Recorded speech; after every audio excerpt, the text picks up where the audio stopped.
thank you so much for tuning in. Welcome to this episode, which is a guest episode where I talk to a curating duo who specializes in new technologies.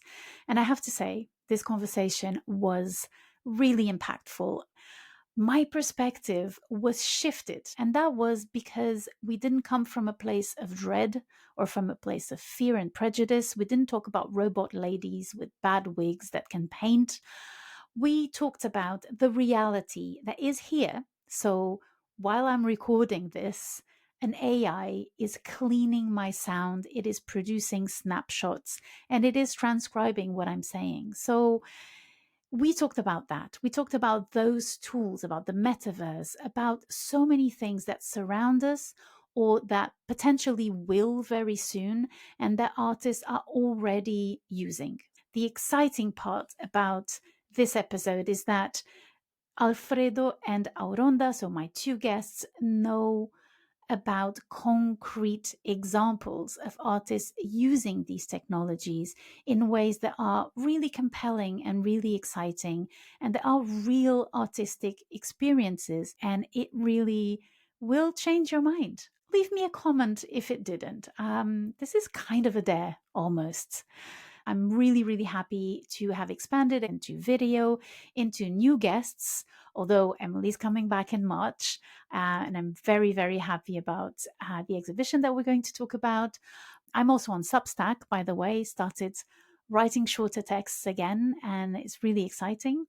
So there's lots of ways for you to financially help. You can use the link that I have in the show's notes or in my website, exhibitionistaspodcast.com. Whatever suits you. There are so many ways for you to help.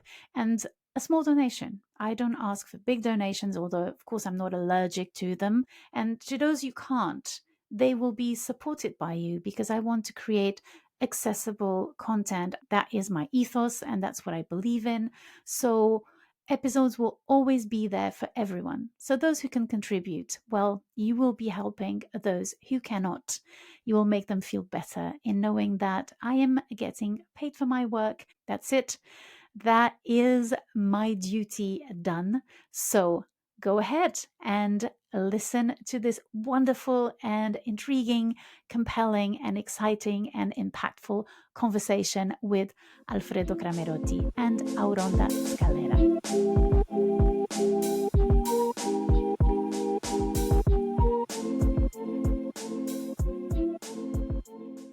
Hello and welcome to Exhibitionistas, the podcast where we visit exhibitions so that you have to, or where we invite guests that expand the notion of exhibitions. They are exhibition goers, exhibition makers, and agents in the contemporary art field. So today I have a curating duo, and they are going to answer the question, will AI kill the exhibition star? I know. This is a bit of a sensationalist question, but I do have to drive people to the podcast. Fair enough. Listen, we do what we can, but it is a fair question. So I'm going to introduce my two guests. Auronda Scalera is curator of art and hypermedia. She is lecturer at KSA in Paris. She's the curator of Lumen Prize and Art Dubai Digital. She was named as one of the top 20 inspiring women to look out for in 2023 by the New York City Journal for attending the World Economic Forum in 2023 and 2024 as part of 100 Women for Davos, speaking about Web3 and metaverse, and as a speaker for the AI House. So really, I'm a bit impressed. I'm a bit intimidated here, but very honored that you accepted to be here. Alfredo Cramerotti, I met you when you were director of Mostyn in Llandudno in Wales. Indeed. So you have gone from the green, very humid sea-facing landscape of Wales to the heat of the desert. Still sea-facing though, so the sea is a constant. True. Still different sea, but still with a seascape, which is wonderful. So you are now the director of Museum of Art, Media and Technology, Media Milis Museum, which I'm probably mispronouncing, at northwestern Qatar. You were also involved in Art Dubai Digital and co-curator of Riyadh Festival, also curator for the Maxi Bulgari Prize for Digital Arts. All of this in 2024. There would have been much more to say about your curating activities, obviously, but let's stick to that one. So Alfredo is also chair of the Digital Strategies Committee for the International Association of Art Critics, advisor to the KSA Visual Art Commission, UK Government Art Collection, British Council Visual Arts Acquisition Committee, and the Italian Ministry of Culture. So welcome. Thank you so much for being part of this conversation, for agreeing to be here. Welcome to Exhibitionistas. Thank you very much, Exhibitionist. I'm very, very honored and glad to be here. Yeah, me too. All right, so I want to ease into the topic. I want to know a bit more about you as young people, as children, teenagers, young adults.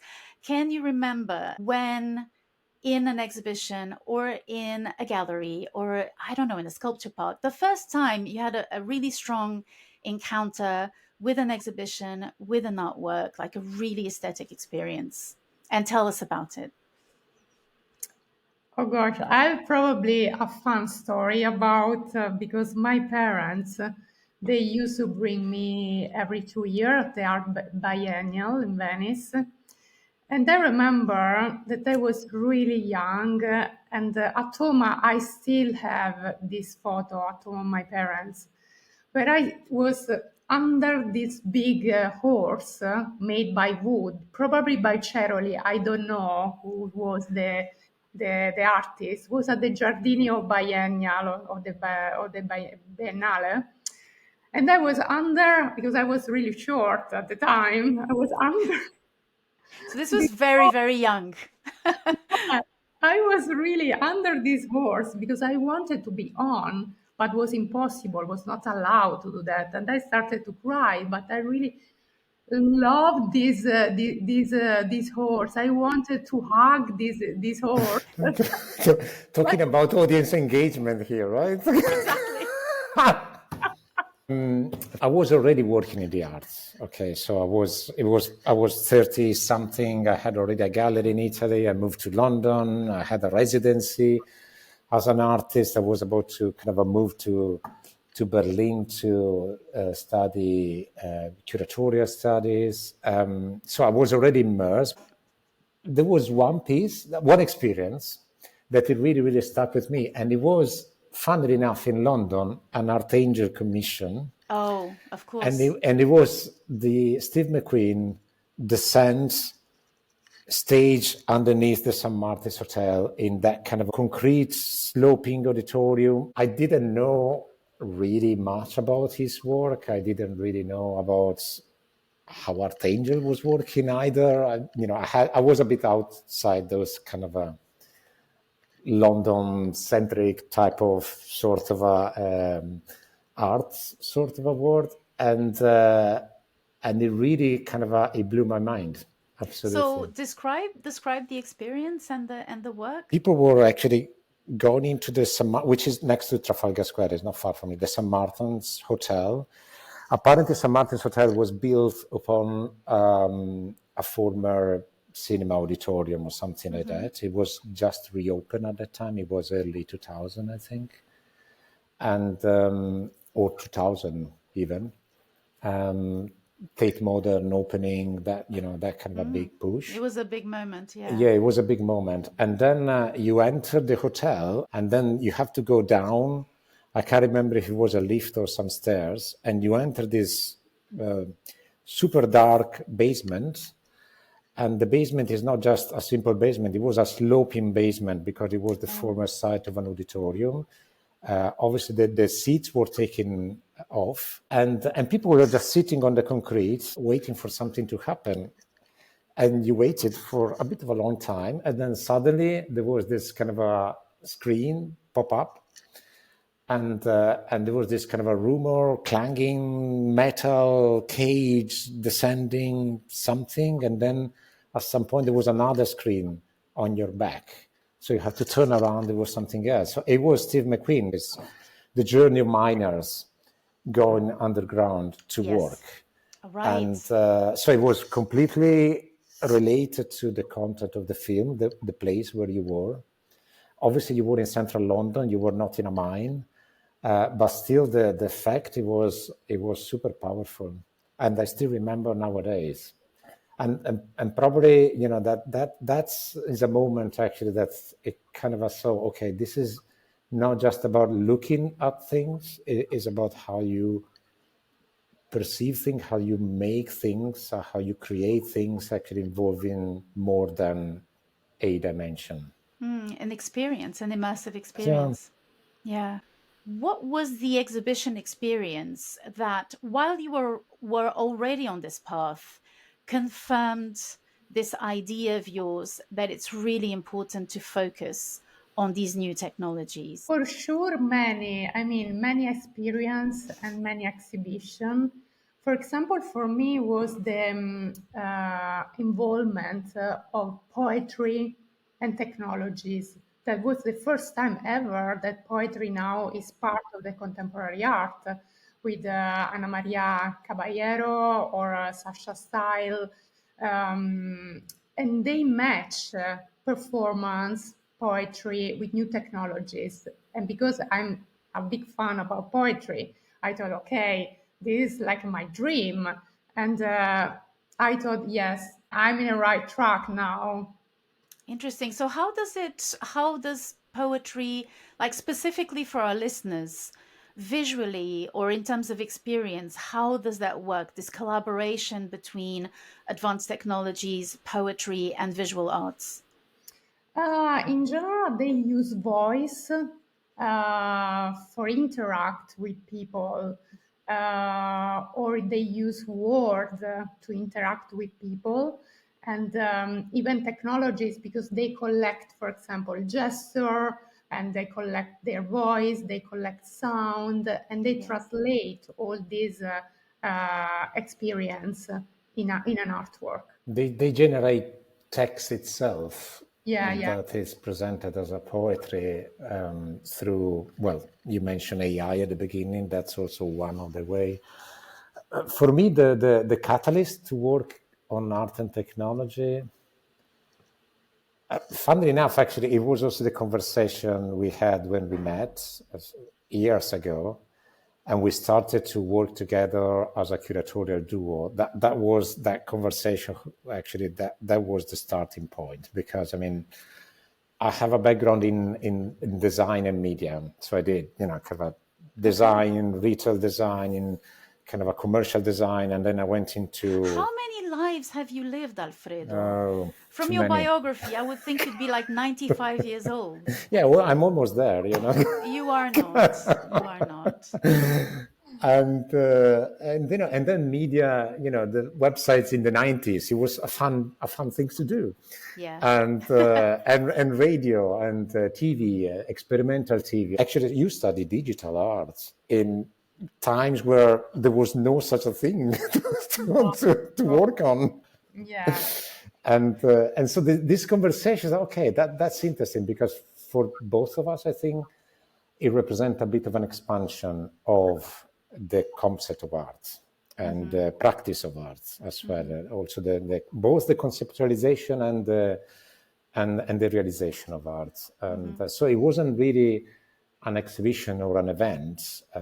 You might argue that actually that's sort of a descent from Steve McQueen. It was a bit of like that. Yeah.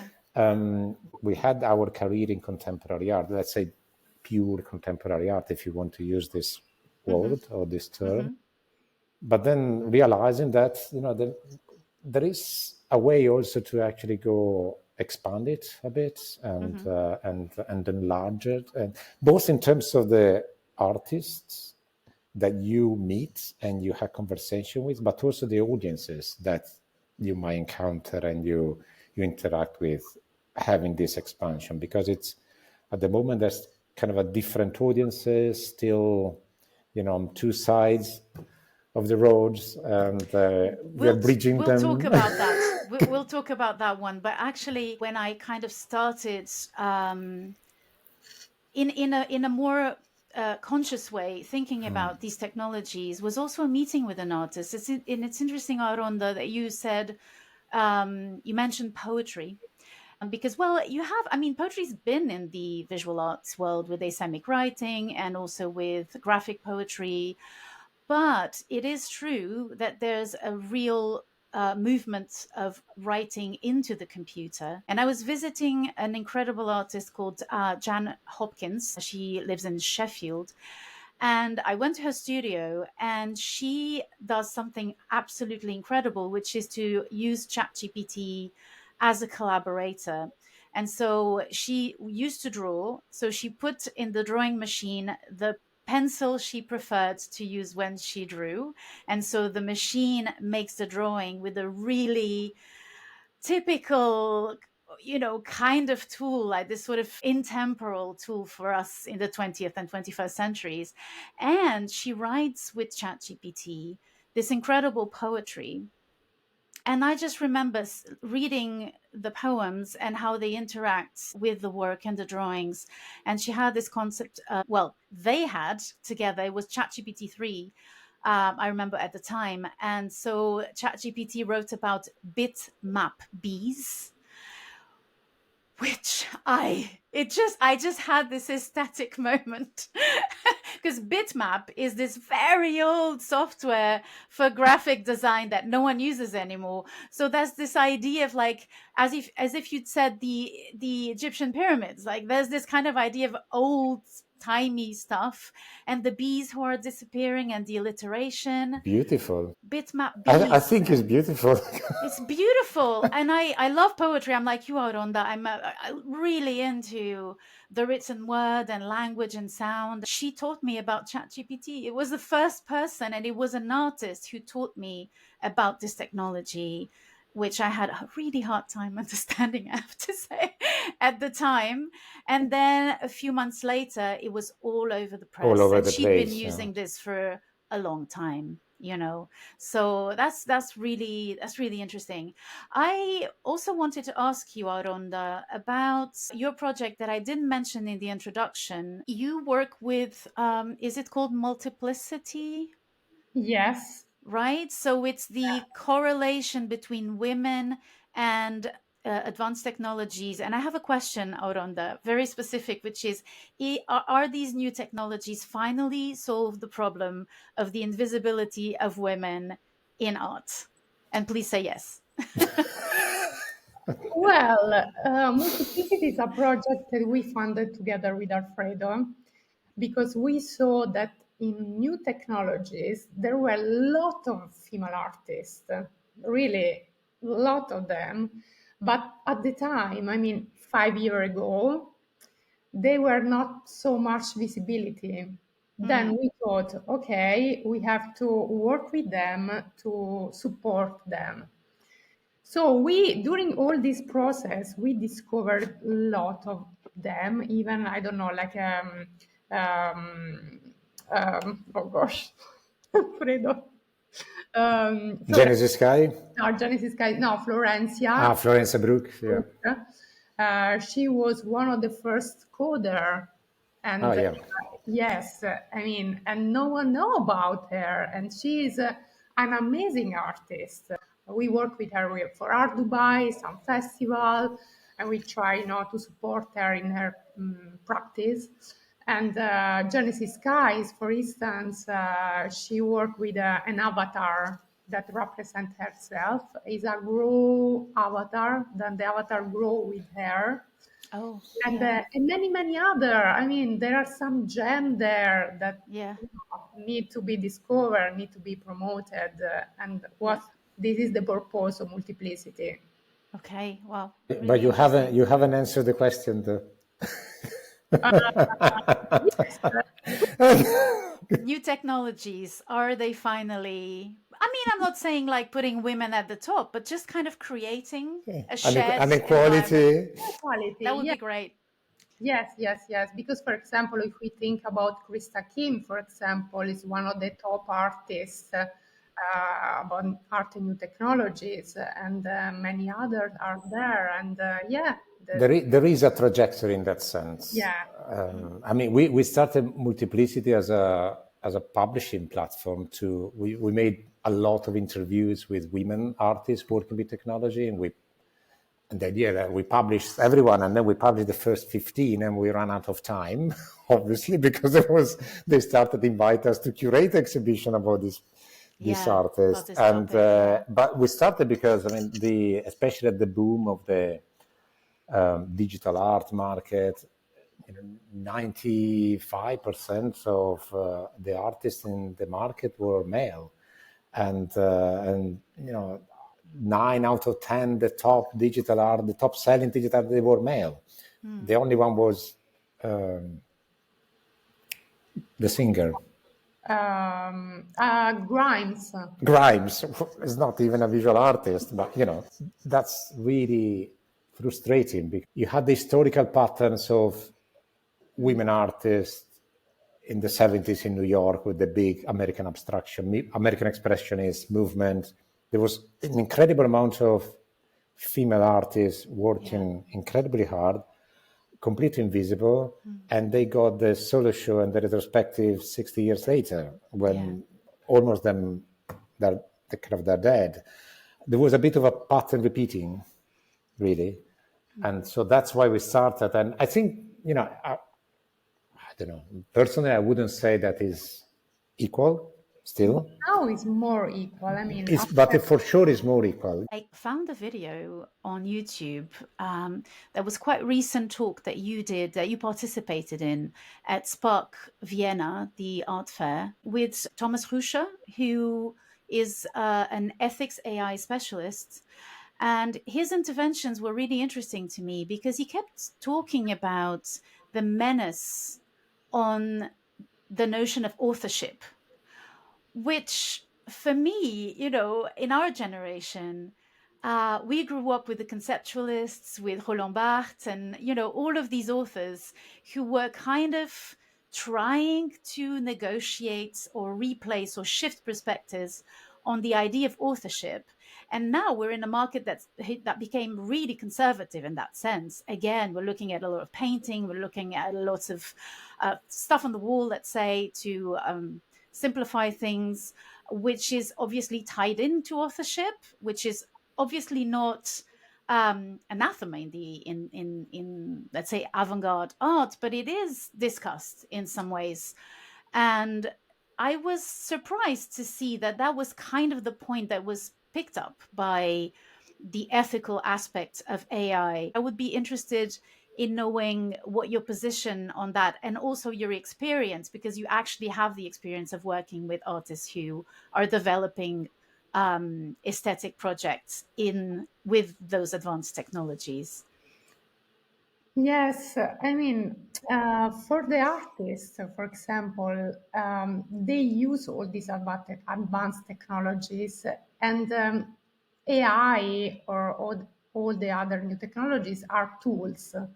They use these advanced technologies as tools. Then the question about the authorship is more by outside, as philosopher, as curator, as museum director, as general audience, that ask to themselves, because you see like the eye, like devil, alien, something that is an alien thing that can steal your creativity. But in general, the artists, they integrate all these new technologies with their practice, with their artwork. It's more about us, that we ask to ourselves about something that we cannot handle because we don't know how to build an AI, what there is inside an AI. I mean, there are some data that is kind of a big black hole of unknown things. It's true. Yeah, it's very true, actually. I agree. There are two aspects, the ethical and the authorship. I think they're a bit also different. I mean, Thomas in his talk was pointing to the authorship part because he was very keen to say, without humans, there wouldn't be technology type of thing. So just let's bear it in mind that we created them, so somehow we need to control them, or we will have the possibility to control them. So it was very tying in the conversation back to the human. I'm not super sure about that, I have to say, personally. But it's true that the authorship is for sure is fluctuating, to say the least, because our artists recognize also that there is a form of authorship in machine learning. They do recognize. I mean, we were discussing yesterday with Auronda on the phone. It was less, you know what? It's the AI. What is it? It's like a combination between, I don't know, the yellow pages, photography, and the steam engine. Something that really changed the way we live and the way we create things for work or for personal life. So you cannot really deny there are some sort of authorship aspect on it, because it's ingrained in the mechanism. And I think artists who really study the matter and they know the technology, they kind of recognize that. Yeah. And they're fine. They can write, they can code, and they can somehow measure the way they want. And some of them they don't want to measure because they're kind of enjoying the ride, so to speak, and be surprised at what comes back, and integrated that kind of in their own creative process, which is not only their process. It is, but it is not. So the authorship is fluctuating. It's, to me, is quite clear. And I don't think we need to be scared about that. It's probably happened at the same time when photography was introduced 150 years ago, whatever. No, the book. Oh, the book, the Gutenberg, yes, the Gutenberg, yeah. If you go back to that history, it's beautiful to read the texts. Humans would no longer be able to focus on anything outside of the written word. They would lose memory. They would lose their relationship to experience. So we've always been afraid of technologies. And there's even a really interesting theorist, Willem Flusser, who connected the book with the idea of technology. And it is the first phone, if you think about it. I mean, it's a very small device that you open and suddenly it opens new worlds. I would push it even further, Joanna. The book is the first version of the metaverse. Yeah. Ooh, there we go. Okay. I have so many questions now. Okay, let's do this. Let's play the game. We have to now help our listeners, because we need to help ourselves, or help me, which is, tell me what the metaverse is. You've already explained what AI is in a very surrealist, Dali-like painting.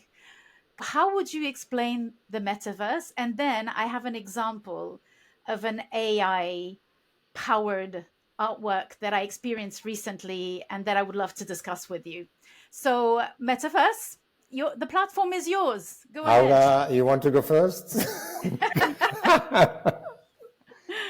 I can explain something maybe a bit provocative, but I would say that AI and the metaverse are both world-building technologies, just like Dante built his Divine Comedy.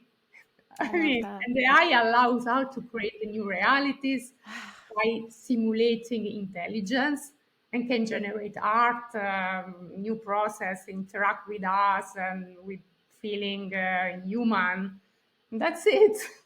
Maybe. I love that idea, because we all know that a book is not a computer, but I think it talks a lot about the desire of worlding, of creating worlds that we have as humans, and how scary the idea of literature and storytelling in images has always been to theorists. I mean, since Plato, since this idea that you can suddenly double and multiply what we know reality to be, for philosophers is really scary, but for us, spectators or readers or whatever you want to call it is incredibly exciting. And so I love that relationship with Dante's Inferno, or heaven. I don't know. It can be. It's very true. I mean, the thing you said about doubling and multiplying, that's a good definition of the metaverse. And the book is precisely Don't do that to me. You're going to have to do it. No. But,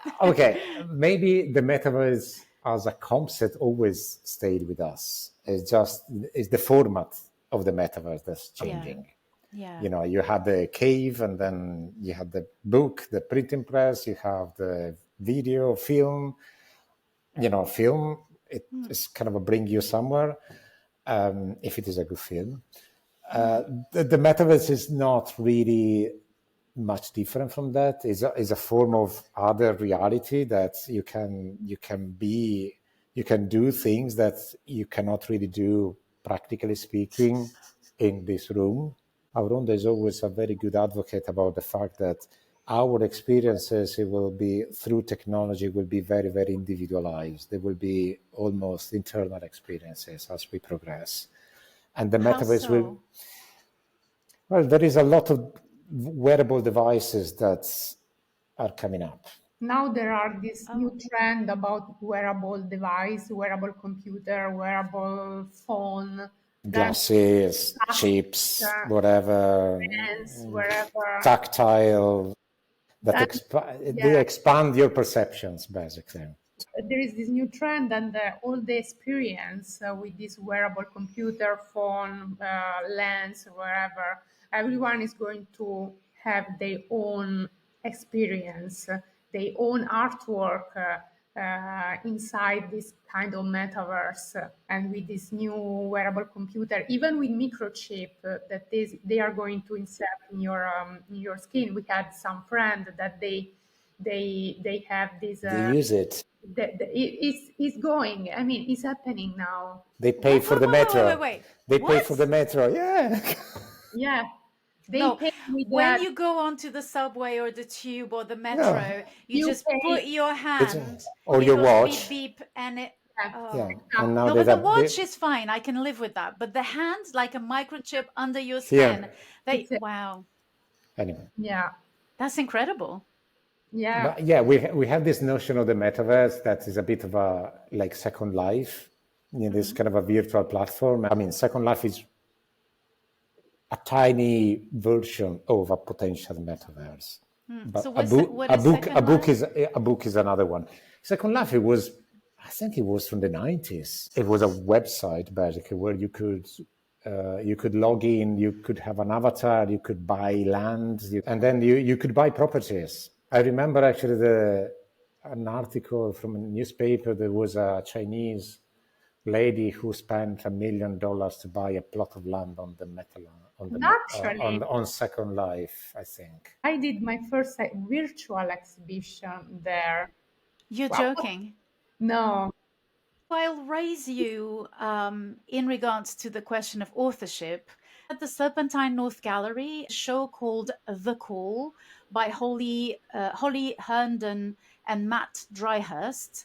And it is a really interesting exhibition because you go into the space and you have these sculptures that are white and gold, like Christian church sculptures that don't look exactly like the ones you would find in churches. And the project is that they worked along with the digital specialized team at the Serpentine Gallery with different choirs across the UK to train the AI to sing in the same style as the choirs.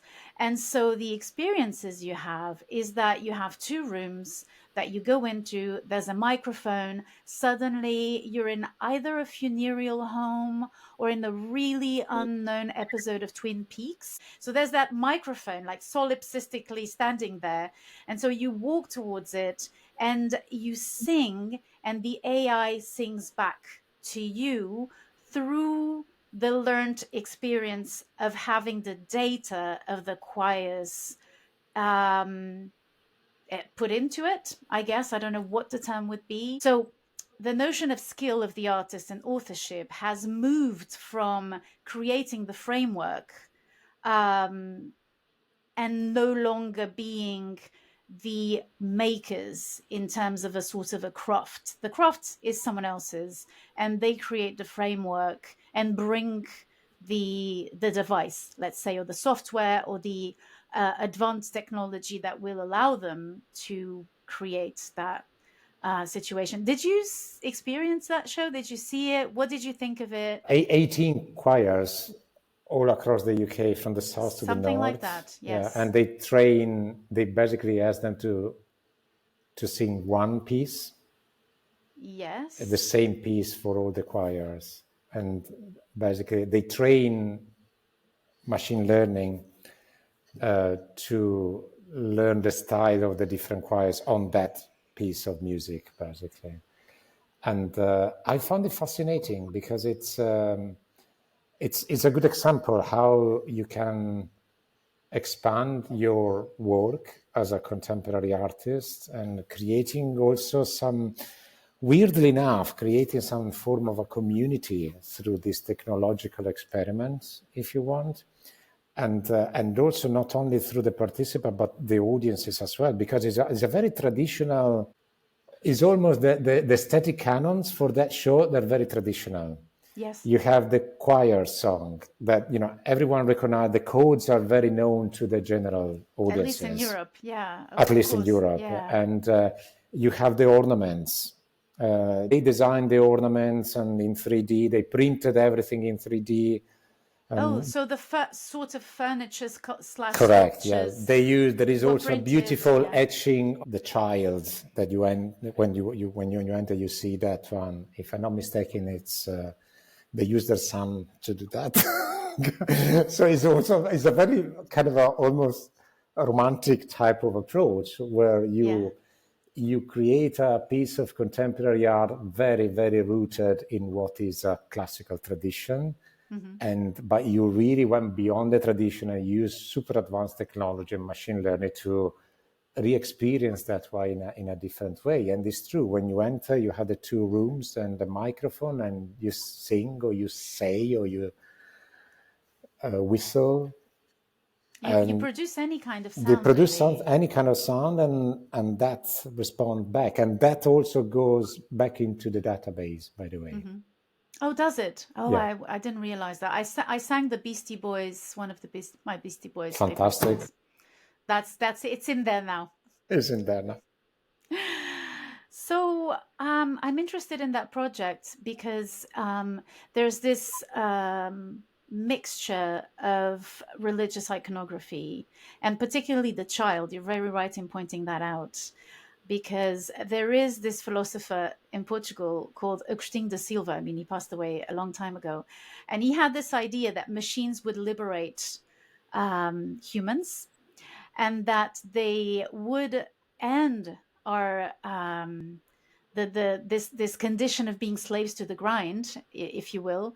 And he also compared the, let's say, Christian narrative, let's put it that way, and he interpreted it in a way that now we are in the era of the child. We finally achieved. So it's a teleological, obviously, relationship to time and history. So when you mentioned the child, I thought of him because I did notice that was this kind of the figure of the angels, let's say, was kind of taken in that exhibition. And now that you mention it, I thought of that philosopher, and the idea is that the child is the openness, is the absence of demagogic ideologies, of frontiers, of cruelty. So yeah, I found that interesting that the iconography was present there. And I thought it might be a bit shocking for some people to take something so traditional and associated with AI, but it can also be convincing in the sense that it can tell you, listen, this can expand and can continue to exist in some other form. What I like about the project is also that they make the whole experience very, very accessible to anybody who steps into the gallery. Yes. Because true. you can even not read the thing, cannot really, just experience the sound and the iconography, the ornament, if you want, and still get a good experience, even without knowing the background and the process of it. Yes, and that's something else I wanted to discuss with you, because I went with a friend, and she reads the texts at the entrance of exhibitions. I don't always do that. I tend not to do it. And so I read the text with her, and I just felt her cringe. Like she used that word. It's explained in a way that it puts AI at the front of the experience. And I would love you to tell me about that, about how to manage people's expectations, anxieties, excitement as well, in regards to these new technologies and exhibition spaces. And my friend was saying, AI is not that complicated. It's easy to understand. I was like, okay, well, you tell me what it is then. But, we all have an idea by now. I think she's quite right. We all kind of know what that's about. I mean, everyone's curious about it. I think that there is kind of duality in this moment because people really feel that it's something that is alien, something that is not human.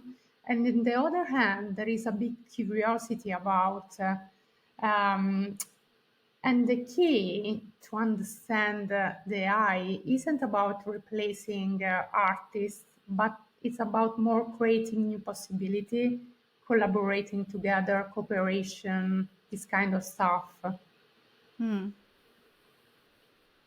mean, AI, we don't think about, but you're right, John. I mean, you take an Uber, is machine learning. I mean, that is so ingrained in our daily life that we don't just notice it.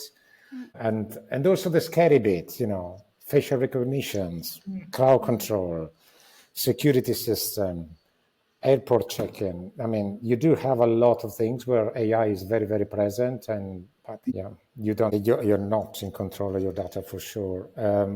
But how to mediate to an audience in art and cultural context? Sorry, it's a bit kind of a auto celebration maybe, but I think it downs to the curator. Go for it. Yeah, I agree. I think there is a big curatorial gap still in the curator who works in staging exhibition of contemporary art or modern art or classical art, and curator who actually work with a digital and advanced technology, because the two set of skills are not really bridged. So you have digital art curator, have no clue how to create an interpretation plan for an exhibition or an audience engagement plan or whatever. And conversely, museum curators, they don't even touch someone, working with blockchain, because that's a scam. So that you have this kind of very two sort of side, let's say, of the curatorial practice, and the scholarship. So far, at least, there are some people who can bridge, and we try to bridge very much as a curatorial duo. Like you were saying, I mean, now you have to mediate with a lot of different things like AI, artists, curator, and our philosophy now is like about co-curating things, co-creating things, co-designing, co-experience. As curator, we try to bridge all these different aspects, mediating with different The players, actors. here. And that's because we decide to be a duo, to make less of our ego and to share more with the world. When you are in front of a laptop or you are in front of the entrance of a gallery, what's the journey? What do you get away from that? At the end of it, what did you take away? And sometimes often is the very job of the curator. Imagine yourself in the very first viewer who comes in, and you don't know who this person is. It could be a child. Where do you bring them? What do they do? What do they see? What do they perceive? What do they take away at the end? Because with new technologies, it's more fluid. Then you can choose. You can Yeah, create your own path in general. yeah. Yeah, for sure. There's also this idea, the aesthetic impact of these devices. I remember when I was curating the show of Irma Blank, who's who you showed, by the way, in Mostin.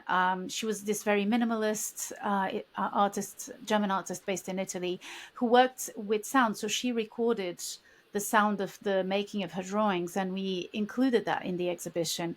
And I suggested the sound showers. Everyone was appalled, including Irma herself.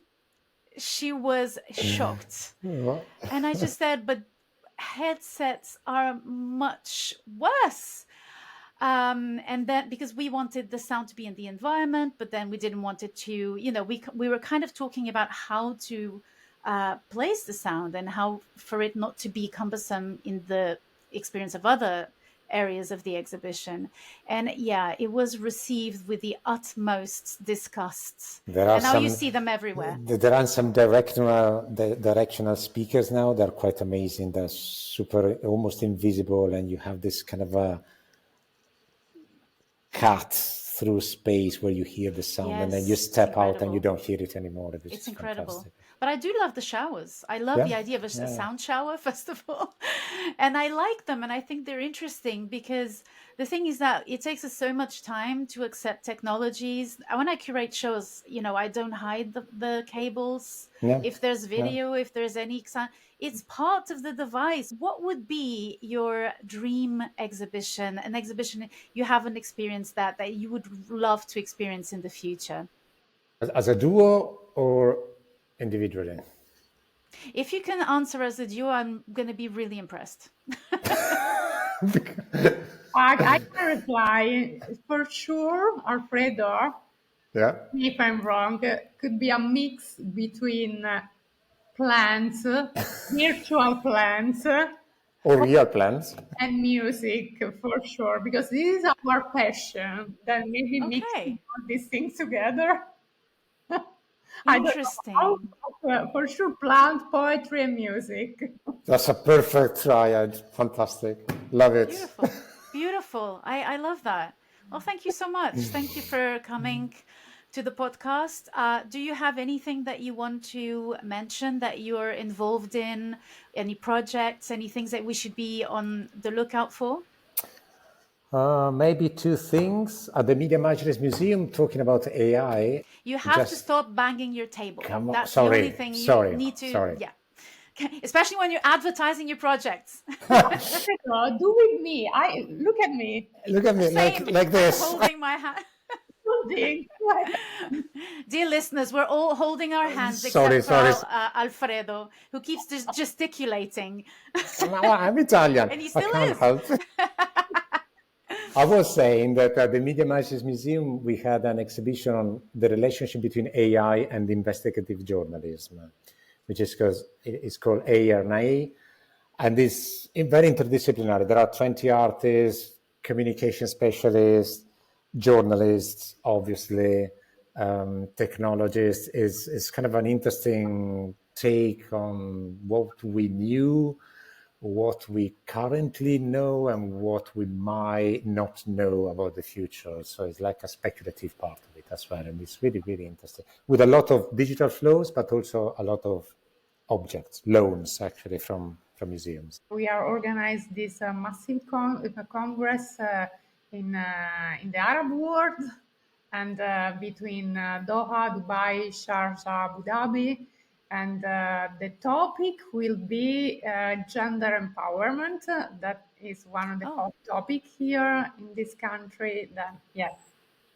And it will be the second week of April for like 100 curators, 7 days, 4 cities. Pretty intense, but Quite really good. intense. Yeah. Yeah. You are globetrotters for sure. Yeah, well, thank you so much. Thank you for Thank doing you. this. Thanks a lot, Joanna. It was a pleasure. Oh, likewise. And let's do this again somewhere in the metaverse in the Yes, future. why not? I like it. Or in the past. Let's do this in the Or past. in the past. At some point. Well, take care and thank Thank you so you. much. Thanks for having us. Thank you. Thank you.